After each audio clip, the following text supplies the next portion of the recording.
ঈদ আসলেই ঢালিউডে চলে মহাযুদ্ধ। কে জিতবে বক্স অফিস, কার সিনেমায় ভিড় জমাবে দর্শক, কাকে নিয়ে হবে বেশি আলোচনা। এই ঈদেও তার ব্যতিক্রম হয়নি। একের পর এক সিনেমা নাম লিখিয়েছে মুক্তির তালিকায়। তাণ্ডব, ইনসাফ, টগর, নীলচক্র, এশা মার্ডার। এই তালিকায় জায়গা করে নিয়েছিল আরও দুটি চমক, শিরোনাম ও নাদান।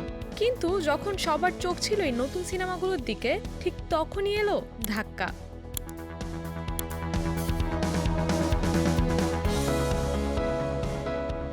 শিরোনাম আর নাদান এই ঈদে আর মুক্তি পাচ্ছে না। চিত্রনায়ক নীরব নিজে কিছুদিন আগে ফেসবুকে প্রকাশ করেছিলেন শিরোনাম সিনেমার প্রথম ঝলক।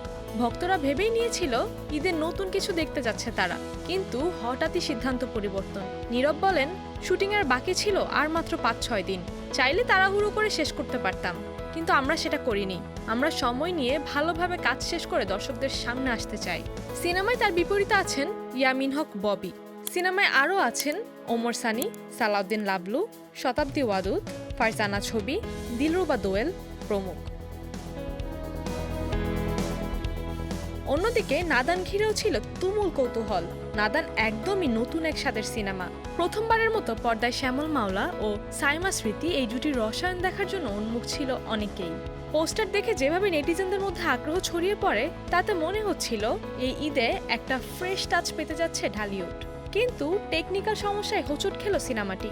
শ্যামল মাওলা দুঃখ প্রকাশ করে বলেন, দর্শকের ভালোবাসা পেয়েছি, পোস্টারে যেভাবে সাড়া পেয়েছি তাতে আমরা আপ্লুত, কিন্তু কিছু প্রযুক্তিগত সমস্যার কারণে ঈদে সিনেমাটি মুক্তি দেওয়া সম্ভব হচ্ছে না। সিনেমাটিতে আরও ছিলেন রাকিব হোসেন ইভন, ইরফান মৃধা শিবলু, সাইফ খান, জুয়েল জহুর সহ একঝাঁক মেধাবী অভিনয়শিল্পী।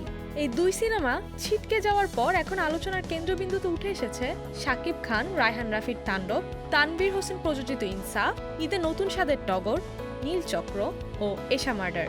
তাণ্ডব নিয়ে এখন ঢালিউডের সবচেয়ে বেশি গুঞ্জন, রহস্য, গুজব, কাস্ট কনফিউশন সব মিলিয়ে সিনেমাটি ঈদের ব্লকবাস্টার হওয়ার দৌড়ে এগিয়ে।